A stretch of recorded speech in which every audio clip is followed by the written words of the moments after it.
अब तक हमने देखा कि शेन मेंगजियो और यू युआन सुजाई को कल्टीवेट करना सिखाती है और स्टार स्प्रिंग की मदद के कारण वो अपने टैलेंट से भी कई ज्यादा तेजी से कल्टीवेशन कर पा रहा होता है, जिसे देखकर वो दोनों काफी शॉक्ड होती हैं। कल्टीवेशन करते करते सुजाई अपने ब्रेक थ्रू तक पहुंच जाता है और उसे किसी चीज से डिस्टर्बेंस ना हो इसलिए वो उसके चारों तरफ एक बैरियर बना देती है और बाहर जाकर उसके टैबलेट पर tales of demons and gods देखने लगती है। लेकिन तभी टैबलेट की बैटरी खत्म हो जाती है और इस बात से शेन मेंगजियो डर जाती है और परेशान होने लगती है। तभी उन्हें सुजाई के चिल्लाने की आवाज आती है और जब वो स्टार स्प्रिंग वर्ल्ड में जाकर देखती है तो वहाँ सुजाई अपनी कल्टीवेशन में होता है और कई सारे पत्थरों से घिरा होता है, जिस देखकर शेन मेंगजियो चिंतित होकर पूछती है कि क्या वो ठीक है, जिस पर यू युआन उसे बताती है कि सुजाई एक स्पेशल केस है क्योंकि उसने स्टार स्प्रिंग को एब्जॉर्ब कर लिया है और उसकी कल्टीवेशन में उसके टैलेंट के कारण कोई कमी नहीं आएगी। लेकिन अभी उसका माइंड सही से डेवलप नहीं हो पाया है, जिस वजह से उसे कल्टीवेशन में आगे बढ़ने से रोक सकता है। तब शेन मेंगजियो कहती है कि अब हम क्या कर सकते हैं क्योंकि हमारे पास स्किल्स और ट्रेजर्स भी नहीं है जिनकी मदद से हम सुजाई के माइंड पावर को डेवलप करने में मदद कर सके। तब यू युआन कहती है कि हम अभी उसे नहीं बताएंगे कि उसका पोटेंशियल अनलिमिटेड है और उसे ऐसी कल्टीवेशन करने देंगे।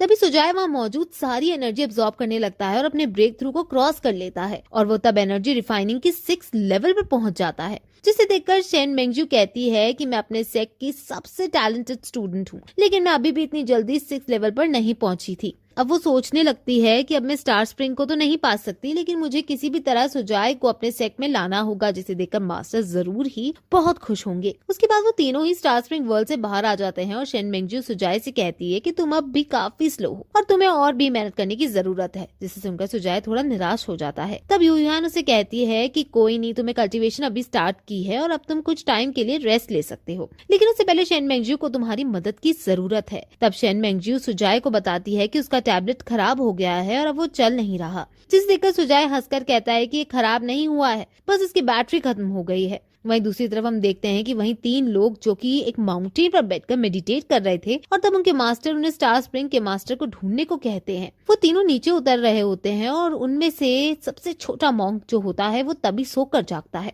फिर वो जाकर अपने मास्टर से पूछता है कि हम उस इंसान को क्यों ढूंढ रहे हैं और क्या आप उस इंसान को जानते हो कि वो कौन है, जिस पर उसके सीनियर ब्रदर उससे कहते हैं कि उसे नहीं पता वो इंसान कौन है। तब वो बच्चा अपने मास्टर से कहता है कि मास्टर क्या आपको उसका नाम पता है, जिस पर उसके मास्टर भी मना करते हैं कि हमें उसके बारे में कुछ भी नहीं पता। तब वो बच्चा उनसे पूछता है कि फिर हम उसे ढूंढेंगे कैसे, लेकिन उसे मास्टर कुछ नहीं कहते और आगे बढ़ जाते हैं। तब हम फिर से मॉडर्न वर्ल्ड को देखते हैं कि वहाँ पर कल्टीवेशन ब्यूरो का एक आदमी खड़ा है और उसके पीछे 5 आदमी खड़े होते हैं। तब वो उन्हें डांट कर कहता है कि तुम इतना टाइम हो गया और तुम अभी तक उस एनर्जी फ्लक्चुएशंस का पता नहीं लगा पाए हो, जिस पर वो सब आदमी कहते हैं कि उन्होंने पूरी कोशिश की लेकिन वो एनर्जी फ्लक्चुएशंस पूरी तरह से गायब हो। तब वो आदमी उन्हें फिर से इन्वेस्टिगेशन करने को कहकर वहाँ से भेज देता है। अब हम जब अगले दिन देखते हैं कि शेन मेंगजियो जब सोकर उठती है तो वो देखती है कि यू युआन अपने मैजिक से हवा में बैठकर टैबलेट पर फिर से ड्रामास देख रही है और फिर से उसी जगह को देखने लग जाती है और दोनों में फिर से टैबलेट के ऊपर लड़ाई हो जाती है। और जब यू युआन उस टैबलेट नहीं देती तो वो गुस्से में वहाँ से बाहर निकल जाती है। बाहर वो देखती है कि सुजाई अभी तक सो रहा है और वो अपना गुस्सा सुजाई पर निकालती है और उसे अपनी तलवार से ऊपर उड़ा लेती है और फिर से उसे नीचे गिरा देती है, जिससे सुजाई की आंख खुल जाती है और तब उसे कहती है कि तुम एक कल्टीवेटर हो और तुम अभी तक सो रहे हो, जिस पर सुजाई नींद में ही उसे कहता है कि तुम भी तो अभी जागी हो, जिससे शेन मेंगजियो और गुस्सा हो जाती है और उसे कहने लगती है कि खुद को मुझसे कंपेयर मत करो और फिर वो अपनी तलवार निकाल लेती है। अब इससे डरकर सुजाई फिर से मेडिटेशन में बैठ जाता है और तब शेन मेंगजियो उसके चारों तरफ एक बैरियर बना देती है जिससे उसे कोई भी डिस्टर्ब ना कर सके और वो खुद जाकर फिर से टैबलेट चलाने लगती है। तब यू युआन कहती है कि जिस स्पीड से सुजाई कल्टीवेट कर रहा है उस हिसाब से वो कोर फॉर्मेशन स्टेज पर 1 हफ्ते में पहुंच जाएगा और उसके कोर फॉर्मेशन पर पहुंचने के कारण उसमें से जो एनर्जी निकलेगी उसे यहाँ कोई हादसा हो सकता है क्योंकि यहाँ आसपास सारे नॉर्मल लोग रहते हैं। तब शेन मेंगजियो उसकी बात से सहमत होती है और उसे कहती है कि यहाँ की एनर्जी वैसे भी कोर फॉर्मेशन के लिए सूटेबल नहीं है। तब यू युआन उससे पूछती है कि उसके पास कितने टॉप लेवल के स्पिरिचुअल स्टोन्स हैं, जिस पर शेन मेंगजियो से बताती है कि यहाँ आने से पहले उसने अपने ज्यादातर स्पिरिचुअल स्टोन्स यूज कर लिए थे, इसलिए अब उसके पास बस 1000 टॉप लेवल के स्पिरिचुअल स्टोन्स है। तब यू युआन उसे कहती है कि मेरे भी ज्यादातर स्टोन स्पिरिट गैदरिंग फॉर्मेशन में यूज हो गए हैं, इसलिए मेरे पास अब केवल 400 स्टोन्स ही बचे हैं। इस बात पर दोनों में बहस होने लगती है कि अपने अपने सेक्ट के टॉप स्टूडेंट होने के बावजूद भी उनके पास इतने कम स्टोन्स कैसे हो सकते हैं। तब शेन मेंगजू निराश होकर कहती है कि हमारे पास जितने रिसोर्सेज हैं उनसे हम सुजाए की केवल एनर्जी गैदरिंग स्टेज की लेवल 9 तक या कोर फॉर्मेशन स्टेज तक पहुंचने में मदद कर सकते हैं, लेकिन वो इतने कम रिसोर्सेज में नेसेंट सोल नहीं बन सकता। तब यूयान कहती है कि हमें एंसेस्ट्रल लैंड में आए काफी टाइम हो गया है, लेकिन अभी तक हम बाहर घूमने नहीं गए हैं, तो क्या पता हमें बाहर जाने पर कुछ मिल ही जाए। इसलिए वो दोनों बाहर जाकर सुजाए को एक दिन का कल्टीवेशन ब्रेक देती है और उसे बाहर घूमने चलने को कहती है, जिसके बाद वो तीनों बाहर घूमने निकल जाते हैं और सुजाए दो लड़कियों के बीच में चलकर खुद को बहुत लकी फील कर रहा होता है। तभी उनकी तरफ एक गाड़ी बहुत तेजी से आती और वो उन दोनों से टकराने वाली ही होती है कि तभी शेन मेंगजू और यूयान मार्शल आर्ट की मदद से उछलकर उस गाड़ी से बच जाती है, लेकिन वो गाड़ी वाला उन दोनों पर चिल्लाने लगता है, जिस पर उन्हें गुस्सा आ जाता है और वो अपने अपने हथियार निकाल लेती है। लेकिन तभी सुजाए वहां कर उन्हें रोक कर वहां से आगे ले जाता है और उन्हें बताता है कि ये गाड़ी है और इसका इस्तेमाल लोग एक जगह से दूसरी जगह पर जाने के लिए करते हैं। फिर वो उन्हें गाड़ी के बारे में बताता है कि ये पेट्रोल से चलती है और बहुत महंगी होती है, जिसके कारण कई सारे लोग अपनी पूरी लाइफ इसे नहीं खरीद पाते। फिर वो उन्हें चलते चलते एक स्ट्रीट लैंप दिखाता है और उन्हें बताता है कि इलेक्ट्रिसिटी से चलता है और इसकी मदद से सड़कों पर रात को भी रोशनी रहती है। लेकिन तभी यूयान और शेन मेंगजू की नजर एक बड़े से झूले पर पड़ती है और वो उससे पूछती है कि ये क्या है, जिस पर सुजाए उन्हें बताता है कि अम्यूजमेंट पार्क है और ये लोगों के एंटरटेनमेंट के लिए होता है, और जो झूला हम देख रहे हैं वो फेरिस व्हील है और इसमें हम बैठकर हम पूरा शहर देख सकते हैं। जिसके बाद वो उन दोनों को उस झूले में झुलाने के लिए जाता है। अब उस झूले में बैठकर शेन मेंगजू कहती है कि यहाँ एंसेस्ट्रल लैंड में चीजें बहुत डिफरेंट है, क्योंकि यहाँ तुम्हें इस झूले में बैठने के लिए भी पैसे देने पड़े, जबकि जब मैं अपने सेक्ट में थी तब मुझे वहाँ किसी भी चीज के लिए कोई भी पैसे नहीं देने होते थे। जिस पर यूयान उसका मजाक उड़ाते हुए कहती है कि तुम अपने सेक्ट की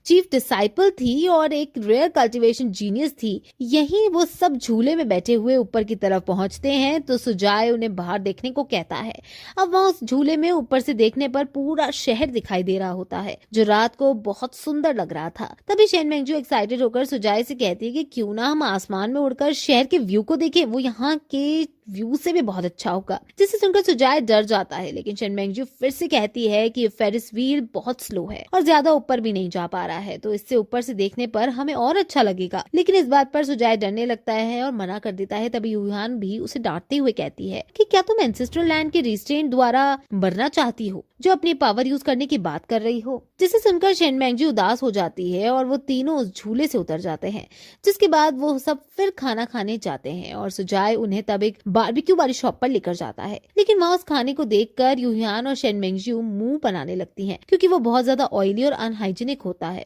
और उस खाने में कोई नेचुरल एनर्जी भी नहीं होती। तब यूयान शेन मेंगजू से कहती है कि सुजाए बहुत मन से हमें यहाँ लेकर आया है, इससे हमें थोड़ा सा खा लेना चाहिए, वरना सुजाए को बुरा लग सकता है। इसे शेन मेंगजू न चाहते हुए भी एक कबाब उठाकर आंख बंद करके खाने लगती है। लेकिन जैसे ही वो उस कबाब की एक बाइट टेस्ट करती है तो उसे उसका टेस्ट बहुत अच्छा लगता है और उसे ऐसा फील होता है कि खाने के हेवन में आ गई है वो, और उसके चारों तरफ कबाब ही कबाब उड़ रहे हैं। जिसके बाद वो जल्दी जल्दी और भी कबाब खाने लगती है, जिसे देखकर यूयान सोचने लगती है कि आखिर इस खाने में ऐसा क्या है, और वो भी फिर एक कबाब उठाकर टेस्ट करती है। तब उसे भी वो बहुत पसंद आते हैं और वो भी प्लेट उठाकर खाने लगती है। जिसके बाद सुजाए उन तीनों के लिए और भी खाना ऑर्डर करता है। वहीं दूसरी तरफ और हमें फिर से इन तीनों मॉन्क दिखाए जाते हैं जो पहाड़ से नीचे स्टेयर स्प्रिंग को ढूंढने आए हैं। तब उनमें से सबसे छोटा वाला मॉन्क पूछता है कि हम पूरे एक दिन से चल रहे हैं और अभी हमें कितना आगे जाना है, और उसे अब भूख लगने लगी है। जिस पर वो बूढ़े वाले मॉन्क कहते हैं कि हम बस पहुंच ही गए, मुझे बस याद है कि यहाँ से थोड़ी दूर आगे एक गांव है। तब छोटा वाला मॉन्क परेशान होकर कहता है कि मास्टर, आपने थोड़ी देर पहले भी यही कहा था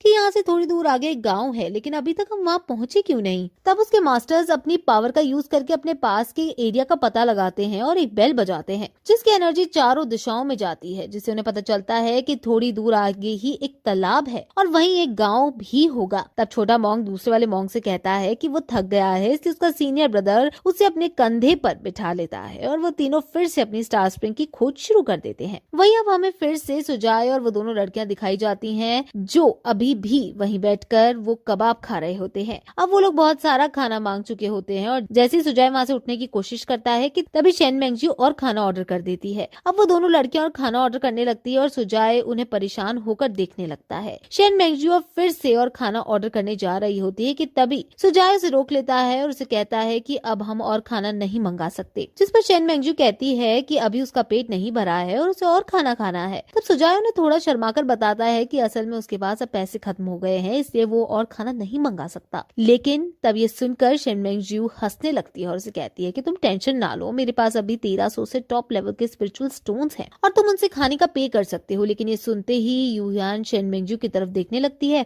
और उसे कहती है कि तुमने तो मुझे केवल 1000 स्पिरिचुअल स्टोन्स ही बताए थे। ये सुनकर शेन मेंगजू थोड़ा शर्मिंदा हो जाती है और चुपचाप अपना खाना खाने लगती है। उसके बाद वो तीनों वहां से उठकर जाने लगते हैं और जाते जाते सुजाय सोचता है कि इस खाने में उसके 2000 से भी ज्यादा पैसे लग गए हैं और उसने अपने आधे पैसे खर्च कर लिए हैं और अब वो बचा हुआ महीना कैसे चलाएगा। ये सोच सोचकर सुजाय परेशान होने लगता है। तब यूयान शेन मेंगजू से कहती है कि जब हम वापस पहुंचेंगे तब तुम चुपचाप अपने सारे के सारे स्पिरिचुअल स्टोन्स मेरे हवाले कर देना। जिसे सुनकर शेन मेंगजू कुछ नहीं कह पाती और चुपचाप मुंह लटका कर चलती रहती है। अब इसके बाद हमें फिर से कल्टीवेशन ब्यूरो दिखाया जाता है, जहां उनकी ऑफिसर मिस क्यू अपने आदमियों इन्वेस्टिगेशन की रिपोर्ट मांग रही होती है, लेकिन उन्हें अभी तक कुछ पता नहीं चलता। तब उनका फील्ड एजेंट का लीडर कहता है कि अभी तक हम 100 से भी ज्यादा स्पिरिचुअल स्टोन्स यूज कर चुके हैं और यहाँ तक कि हमने सीक्रेट मैजिक भी यूज किया है, लेकिन अभी तक हम उन एनर्जीज के बारे में पता नहीं लगा पाए हैं। तब मिस क्यू उन पर गुस्सा होकर चिल्लाती है कि तुम किसी भी काम के नहीं हो और फिर वो गुस्से में उनके लीडर को, जिसका नाम झाओ हु होता है, उसे वहाँ सोसाइटी में सिक्योरिटी गार्ड की नौकरी करने को कहती है ताकि वो वहाँ के लोगों पर नजर रख सके। और उसके बाद वो उसके सबऑर्डिनेट को, जिसका नाम श्रिम्प है और जो कि एक स्नाइपर है, उसे पूरे एरिया में नजर रखने को कहती है। अब ये ऑर्डर सुनने के बाद झाओ हु गुस्सा हो जाता है। उसके नीचे काम करने वाले आदमी को पूरे एरिया पर नजर रखने को कहा गया है, जबकि उसे, जो कि एक लीडर है, उसे एक सिक्योरिटी गार्ड की नौकरी करने को कहा गया है। बीए उसके बाद हम फिर से देखते हैं कि सुजाय और लड़कियां वापस अपने घर आ गई हैं और सुजाय बैठकर फिर से कल्टीवेशन कर रहा है। कल्टीवेशन करते करते वो सोचता है कि पिछले 3 दिन के इवेंट्स बहुत ही अजीब थे, क्योंकि इससे पहले मैं कल्टीवेट नहीं कर सकता था और पिछले 3 दिनों में मैंने कल्टीवेशन भी स्टार्ट कर दी और फिर एनर्जी रिफाइनिंग की स्टेज पर भी पहुंच गया हूँ। उसके बाद वो स्टार स्प्रिंग वर्ल्ड में जाकर अपनी पावर्स टेस्ट करता है और वहाँ हवा में जाकर उड़ने लगता है। वहाँ बहुत सारे प्लैनेट्स जैसी बॉडीज होती हैं जो यूनिवर्स की एक कॉपी होता है। तब सुजाय वहाँ उनके बीच से उड़ता हुआ उन पर अपनी पावर टेस्ट करता है और एक एनर्जी बॉम्ब फेंकता है, जो कि एक प्लैनेट से टकरा कर पूरे प्लैनेट को कवर कर लेती है। और दोस्तों, इसी के साथ ये एपिसोड यहीं खत्म हो जाता है। जैसे कि अब तक हमने देखा कि सुजाय स्टार स्प्रिंग के सतह मर्ज हो चुका है।